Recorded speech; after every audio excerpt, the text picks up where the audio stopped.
Hello and welcome back to the Bird's Eye View podcast. We're back once again because the Toronto Blue Jays did something. They agreed to a 3-year, $33 million deal with Jeff Hoffman. He is back, the prince that was promised in 2014.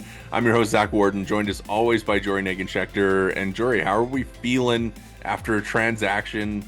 A big one, for sure. A big one, Transaction Friday. The Blue Jays did something of significance that wasn't adding a slap-hitting second baseman. This is so exciting. I can't believe it. Can you believe the day has finally come with the Blue Jays? Someone took the Blue Jays' money. Can I believe that they are further trying to prevent runs from crossing the plate? Yes, but it's not the way that they kind of have been approaching the offseason or, have historically approached free agency, because this is the largest guarantee given out to a reliever in Ross Atkins and Mark Shapiro's tenure with the Toronto Blue Jays, blowing Chad Green's 21 million out of the water with a big 33 million. The deal can get up to 39 based on incentives. Really exciting. And obviously the word was that Hoffman was maybe going to be signing as a starter, but then in the press release where the Blue Jays, broke their own signing, Ross Atkins says that he's going to have a chance to close games. So I don't know, how much that we want to say he's the closer, but it feels like he's the closer. It sure seems like he's the closer, which is, fine by me. He's a legit piece for the Blue Jays bullpen that deeply needed another one. We talked a couple of weeks ago being like, who would you take second overall in the Blue Jays hypothetical bullpen draft? Basically, to sum up that, who is the leverage arms here? Who is going to be good?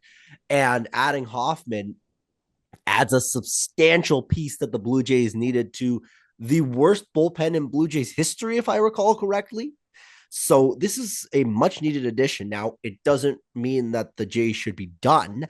They still need to find a way to add some offense, particularly in the form of a corner outfielder. But adding Hoffman is a big move, and it signals that the Jays are out there doing things to make the team better. And that, I think, is encouraging. Yeah, you kind of see some of the reaction online, like, oh, can he hit?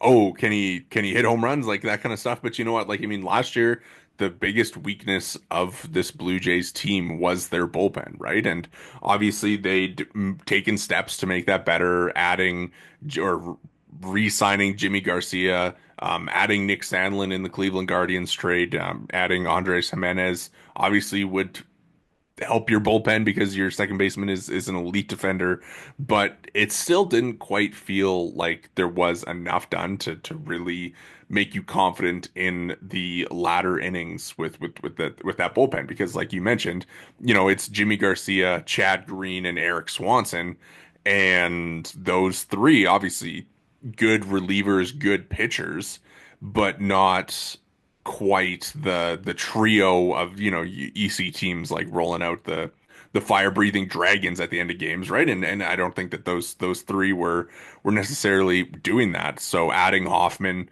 to that group, I think, pushes everybody into a role that they're a little bit better suited for, right? I think you look at it, probably Hoffman's your closer. Jimmy Garcia goes back to being kind of like that fireman that he was at the beginning of last season.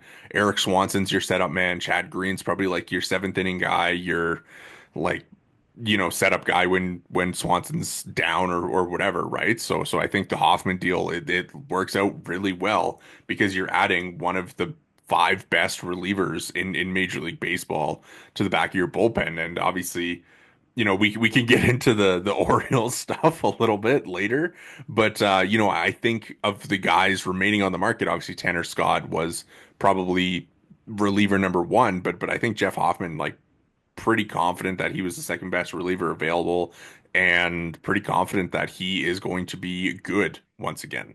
Yeah, that's a really huge point that you've made about he's a top five reliever in baseball. At least he was over the last 2 years. You sort it by F4, I believe he ranks within the top five, maybe even like sniffing the top three. He's been electric since joining the Philadelphia Phillies in 2023. And the the opportunity to add him to this Blue Jays bullpen is an immense opportunity. And even with the injury concerns that are now kind of squeaking their way out, I think that the upside there is still incredible. And listen, he's probably closing games for you, but you know, there's also there's also potentially an opportunity for him to slide into a rotation spot, even maybe. I mean, it doesn't seem like that's on the table, but just this is a really talented pitcher, and that's something that the Blue Jays needed. And it's a definite upgrade, in my opinion, over Jordan Romano, who's no slouch himself. It's kind of a bit of a trade if you kind of look at it that way. And I mean, to me, this is just an upgrade and something that helps the Blue Jays win ball games in 2025. And that is what they needed from their bullpen. Yeah, I think the Romano thing is interesting because when they non-tendered him, we said that they needed to add somebody who brings a little bit more certainty than Jordan Romano did.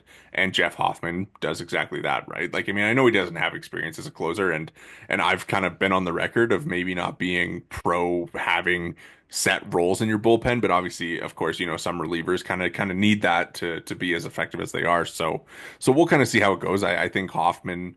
Um, is gonna slot in fine, right? Like he's a dude who throws 97. He's got like the huge pitch mix, which is why teams were interested in him as a starter. And I think you kind of look at it, he all four of his pitches were 100 plus or 100 or better by stuff plus, right? He's got the slider, the fastball, the sinker, and the splitter, and all five or all four he commands well, and all of them have great stuff grades. So, that's kind of why he was touted as a potential rotation candidate. You look at a guy like Jordan Hicks, Reynaldo Lopez, those guys who made the transition back to the rotation, and that's kind of, for Lopez, like that's a little bit of depth of arsenal.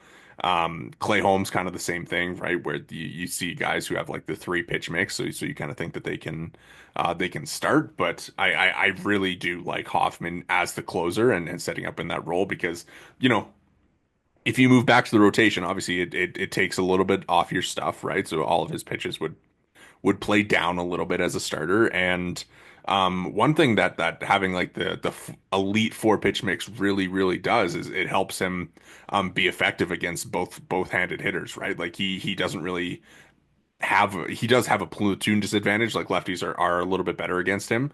But when you look at it, I mean, he's still really good against both sides. He still strikes out over like 35% of hitters on from other side of the plate or whatever it is. So yeah, really nice. And I think just like getting him on what really isn't like closers money, right? Like we just saw Josh Hader sign for what was it, like 90 million last year, and Hoffman is like pretty close to being like a Josh Hader type, with more pitches. So I think slotting him in as a closer is honestly like preferred to me than moving him to the rotation. Yeah, no, I agree. And even still, the quote in the press release said that he'll have the opportunity to close. So Yeah. who knows? Maybe he even becomes something of a fireman, and maybe you stick Chad Green in that closer role, and maybe you just kind of leave the leverage innings to a guy like Hoffman, and he faces the top of other teams' lineups. It's a guy that makes the bullpen better and gives you more flexibility in more ways than one. Because again, as you mentioned, not necessarily a closer by trade. He has, I think, 11 career saves, at least 11 in the last 2 years. He had 10 last year. Like he's not a guy that's necessarily a closer by definition. And given the state of modern baseball, the closer role is not necessarily what it once was. There's no one racking up 55, 60 saves in a season. So for Hoffman to have the ability to pitch in any kind of leverage spot is compelling to me. Yeah, it's funny because I think having Romano like kind of be like the traditional closer, in the past few years, it's maybe prevented the Blue Jays from going to like the Tampa Bay Rays style. Like you don't have an assigned, it's a closer by committee, right? So I do wonder if that is something that the Blue Jays have been interested in deploying, right?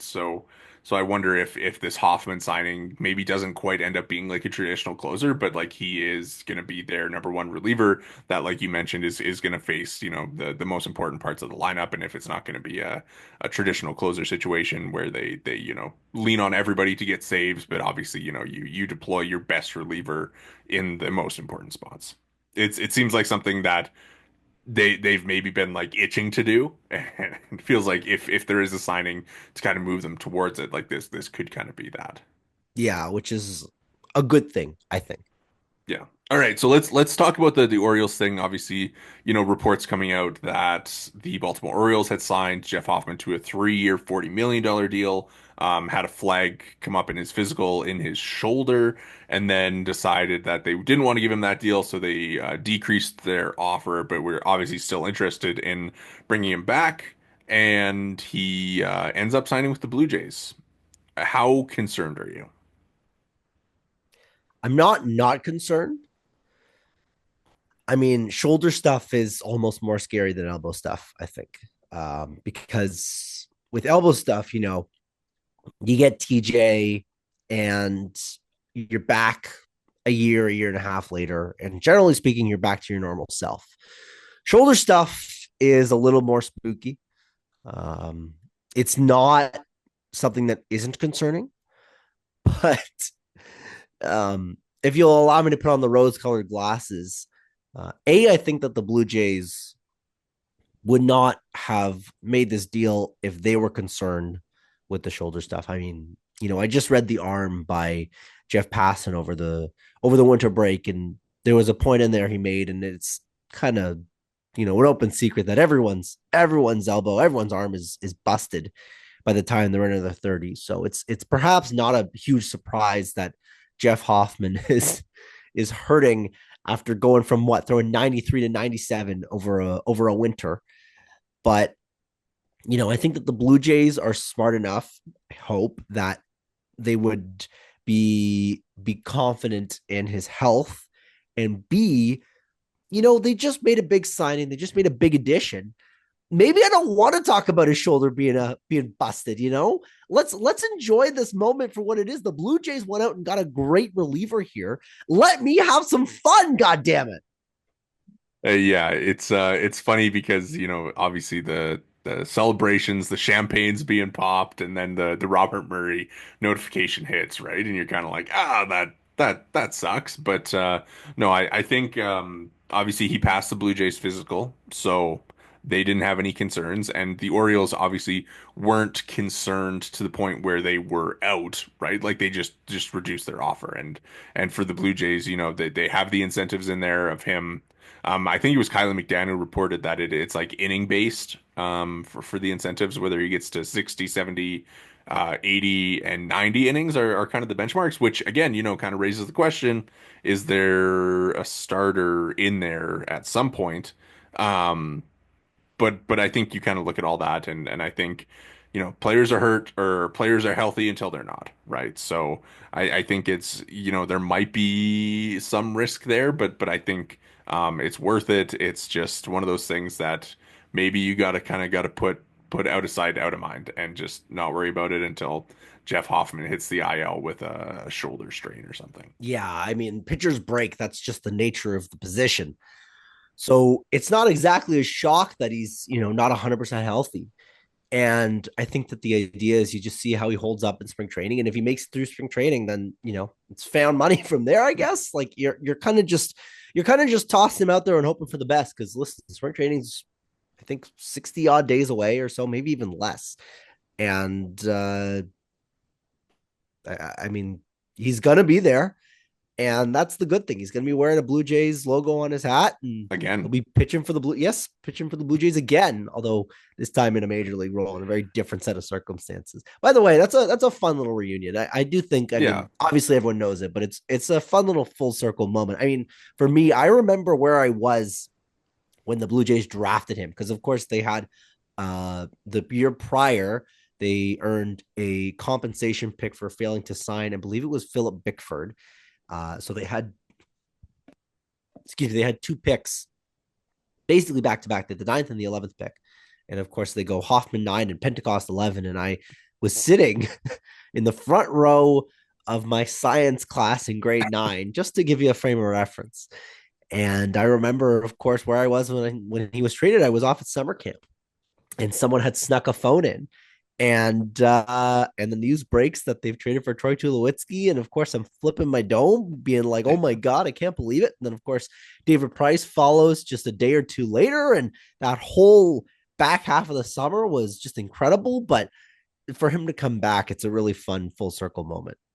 Yeah, and I mean, it's funny because it's been not quite 10 years since the draft, but it's been 10 calendar years since that draft, right? So you kind of look at it and like I mean, dude has lived a major league life since then, right? Like he has gone on, he went on to the Rockies and pitched there for a handful of years, failing as a starter, failing as a reliever before going to Cincinnati, tough life for a pitcher to go from Colorado to Cincinnati. Failing as a starter there, converting to the bullpen, and then going to the Twins where he got released before signing a minor league deal with the Phillies, and then becoming one of the best relievers in baseball. And obviously, it's funny because you look at it, just a guy who was traded at like 22 years old, and now he's coming back at 32, and just yeah, like you say, full circle. But I think it's funny when you kind of look, they just drafted a guy out of East Carolina in Trey Savage, so hopefully things go a little bit differently with Trey. But it is fun, and seeing kind of the old picks I think are pretty funny, like the old picks of him pitching with the Blue Jays in spring training or pitching with Dunedin or anything like that. It's pretty funny. Yeah, there'll be a nice little retrospective, I'm sure, early in the kind of pitchers and catchers reporting period, where Yeah. I'm sure we'll get some good quotes out of him about kind of coming back to the Blue Jays and what that's been like. And I mean, I'm sure whenever they do introduce him formally, I don't know if that's going to be today. I don't know if that'll be in the next couple of days. It is Saturday, so I imagine he's enjoying his weekend. But I mean, $33 million richer. I'm sure he's having a really good weekend. And I mean, when we do finally get to kind of reintroduce ourselves to him, so to speak, that'll be a really interesting press conference for sure. Yeah. This episode of the Bird's Eye View podcast is brought to you by BioSteel. Use code Bird's Eye View at checkout for 20% off your order at biosteel.ca. Again, that's code Bird's Eye View at checkout for 20% off your order. For all your high performance hydration needs, visit biosteel.ca. Thank you again to BioSteel for sponsoring today's episode.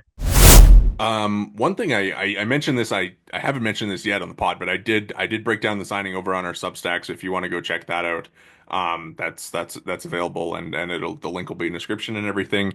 But one piece that I think is really interesting that people should go check out is Hoffman did an interview with Kylie McDaniel in November, kind of talking about just his development, what he was looking for this offseason, how he became the reliever that he is. And it's a really interesting piece. Some of the quotes in there, where he talks about, like basically trying to learn too much and trying to become, like trying to perfect his mechanics and everything like that, but seemingly like taking in too much information and trying to, be too much of a tinkerer and everything like that. So just kind of like simplifying his thoughts on the mound and kind of simplifying what he was doing, helping him emerge as this guy in the Phillies bullpen. I think really interesting story that's worth a read, even though some of it is out of date now that he's signed. But yeah, I think the starter stuff is really interesting in there too, because he says that he would be very interested in returning to starting, but like we said, I think the reliever role is safest for him, and that'll be fun, or it'll be interesting to see if there is like any progression on him potentially starting like in 2026 or anything like that. Yeah. So okay. So not to spoil your whole piece, because definitely go read that if you haven't yet. Uh, any big takeaways you kind of learned from your little deep dive into Jeff Hoffman? Because I enjoyed that piece. It was quite insightful. Thank you. I appreciate it. No, I mean, like obviously he's dominant in the zone. He's dominant out of the zone. He's got 96 percentile chase rate. One thing that the Blue Jays were really bad at last year was like giving up contact in the zone, right? And obviously for pitchers, like you got to throw strikes. And one thing that Hoffman did really well is he missed bats in the zone, which is really important for modern pitchers, right? It's why Garrett Crochet is like so valued and such a potential like ace type is just because of how dominant he is in the zone. And Jeff Hoffman is kind of like that. Like he's more dominant in the zone than like a Ryan Helsley and Justin Martinez. And those are guys that are throwing like 102, 103, and Hoffman's doing it at 97 with the four different pitches. So I think just kind of looking at how he's able to find success in the zone and out of the zone and should help him age fairly well, right? Like, I mean, I think the velo is an important part of that. Um, but just kind of seeing the way that, you know, hitters aren't able to square him up in the zone, even if he does give up some harder hit balls than maybe you'd like to see, but just his ability to miss bats is really impressive, and he doesn't just rely on Chase to do that. So I think that was Yeah. Well, probably my biggest takeaway. the slider too, I think, is really fascinating Yeah. too, because you kind of outlined it a little bit about how he doesn't really use it quite as much against lefties, obviously, but it's a really, really effective pitch. It's kind of like his number one pitch in a lot of respects, even though he's touching 98, 99 with the fastball. Yeah, he throws his slider more often, and you kind of look at his baseball savant page, right? And it's been one of those things where his pitch mix has basically changed along with his success, right? So you kind of look at obviously he's not the same pitcher that he was when the Blue Jays drafted him, and that has very much been apparent in his last couple of years. Where you look at like the chart where the sinker was introduced in 2023, and that's something that he's started to use more against. Um, against righties. And then of course, he uses slider a bunch against righties and the splitter has become, more uh frequent frequently thrown or sorry, less frequently thrown by him over the past couple of years. So he's kind of massaged his pitch mix into a spot where it's been really good and I think that that's one thing that gives you confidence that he isn't kind of the guy that blows up anymore is because his success has correlated with the specific pitch mix change. Yeah, I don't know. I think the big takeaway is it's an exciting ad. I think that's and it's simple, but it's true. It's a closer or it's a high leverage arm for a team Yeah. in desperate need for someone that's able to do that kind of stuff. They needed a fireman so many times last year, and Yeah. obviously they lost huge swaths of their bullpen to it was injury. Then they traded guys away, and guys were underperforming, and it was this and it was that. And Jeff Hoffman is a rock out there, a certainty that, barring something happening to his shoulder, knock on wood, it's the guy that you've got to give you those kind of leverage innings, those kind of important innings. It's a huge add in that respect. Yeah.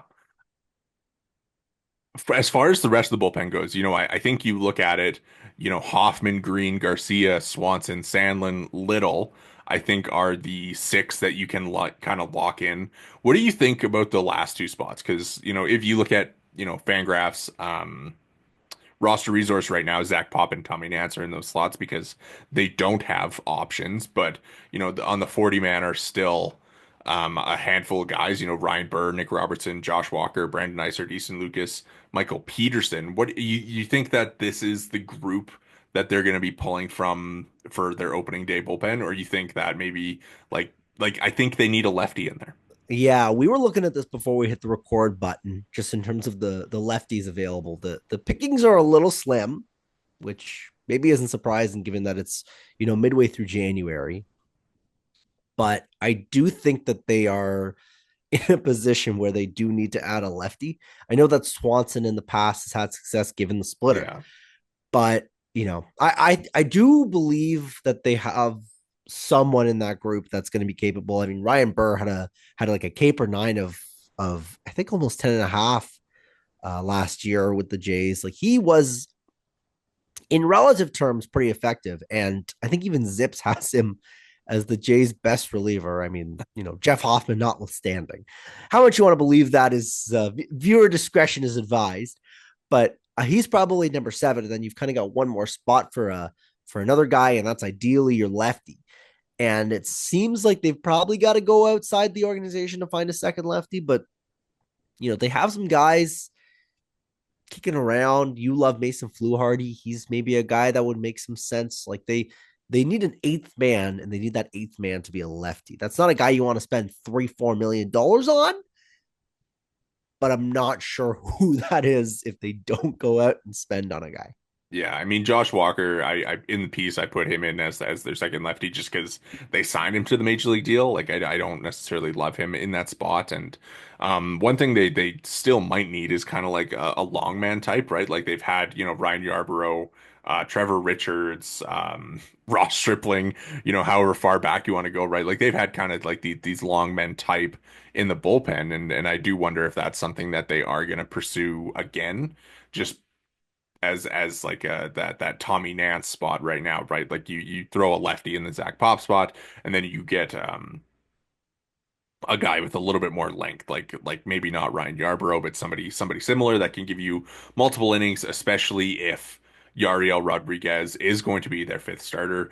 That is another part of this conversation too, right? Like, I mean, I think the rotation benefits from the Hoffman signing because it does give you the stability in relief, and it gives you more legit options as to where you can kind of cut off your starters when they start to struggle instead of, thinking, well, is Kevin Gossman better than Zach Pop in this seventh inning? You're thinking, well, Chad Green's probably going to be a better option for us in this seventh inning than Kevin Gossman at 100 pitches or whatever, right? So, Yeah, yeah.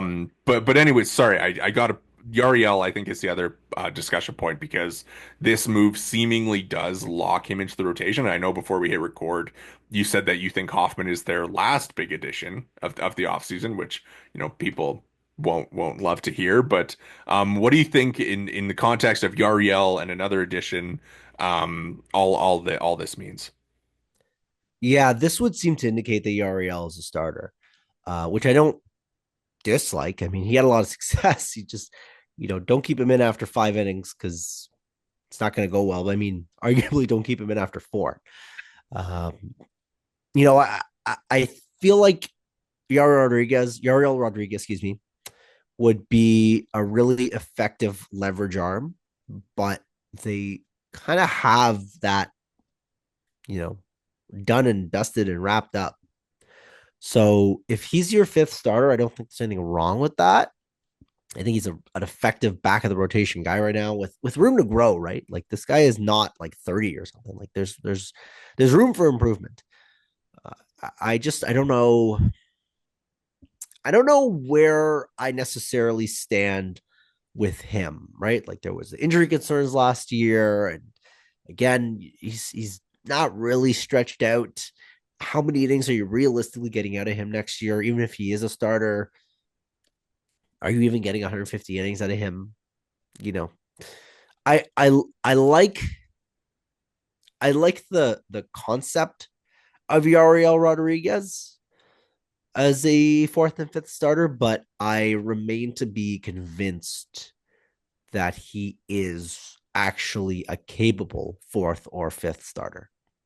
Yeah, you know what? I think when you look at it, it's like they've been connected to Jose Quintana, Nick Pivetta, right? Like types like that. I think when you're looking at it, like I would probably prefer Yariel Rodriguez in that fifth rotation spot to Jose Quintana. I did like call me crazy, but like it's sure he's not necessarily built out, but he did throw like 106 innings last year, so I think you can safely toss like 25 to 30 on that, get him to 130, maybe even more depending on how it goes.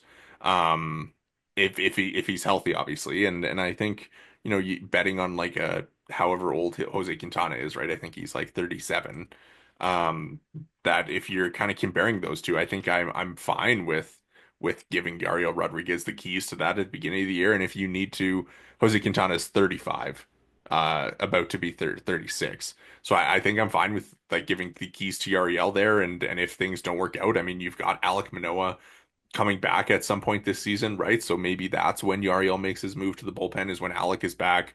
Um, they do have Jake Bloss and Adam Mako and some of these other guys. So I think it's reasonably fine to let Yariel start the year in the rotation and go from there and figure it out because if we've learned anything in years of baseball, it's that somebody's eventually going to get hurt, right? Like whether that's in the bullpen or the rotation, like you're going to need depth, and Yariel gives you the ability to have it on either side. Yeah, that's I think really kind of an understated important thing that allowed them to go out and get Hoffman, right? Like the talk was that they wanted to add a starter to kick Uriel to the bullpen, Yeah, but Uriel kind of serves a dual purpose here, and I think that's a really kind of integral part of the makeup, the DNA of this Blue Jays pitching staff. for sure. All right, before we get out of here, I'm going to run one thing by you, and that is Jeff Hoffman's run-in song last year with the Phillies was "Alive" by Kid Cudi. Cudi? Okay. Uh-oh. Um, what do you think? Do you think that he's going to get the light show?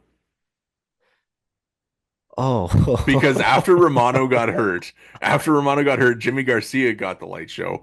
And then did Chad Green get it after? I think he did, right?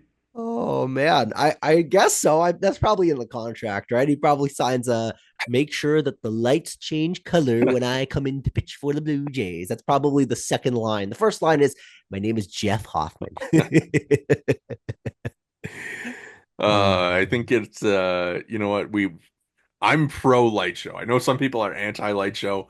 It's Um, so sick. Who's anti but light but show? but you know what? Who's anti light show? At least with Jeff Hoffman, it seems likely that if he's coming to pitch in games, it's going to be with the Blue Jays in the lead, right? Like maybe if they're losing and Jeff Hoffman's coming into the game, we don't do the light show. But if you got the lead, throw light show. I think it's intimidating. Um, I think Jeff Hoffman coming in to wrap, sure, We're we're looking sure. at a light show to be named later, or maybe light show considerations, like cash considerations. Well, it'll be. I think that's going to be one of the things that I'm most excited to see what happens on Jeff Hoffman's first appearance this year. Yeah, So, never mind the actual talent on the mound. We're looking at the light show. That yeah, said, it's it's obviously the a late show. it's a big talent to add, and that's good. That's very good. All right. Any last words on Jeff Hoffman for you? Uh, welcome back to the Blue Jays. Welcome back, Jeff Hoffman. That is going to do it for us here today at the Bird's Eye View podcast. Make sure to hit the subscribe and like buttons if you're watching on YouTube. You can find us there at the Bird's Eye View pod. If you're listening along on the podcast provider of your choice, make sure to drop a follow and review. Once again, I did write a piece breaking down the signing over on our Substack. That link will be in the description on YouTube or linked in our link tree on all of our profiles. Other than that, you can follow us all on Twitter. I am at Worden_Zach. Jori is at Jori Negin-Shecter. And the pod is at BEV_pod. Thanks so much for listening, and we'll catch you on the next one.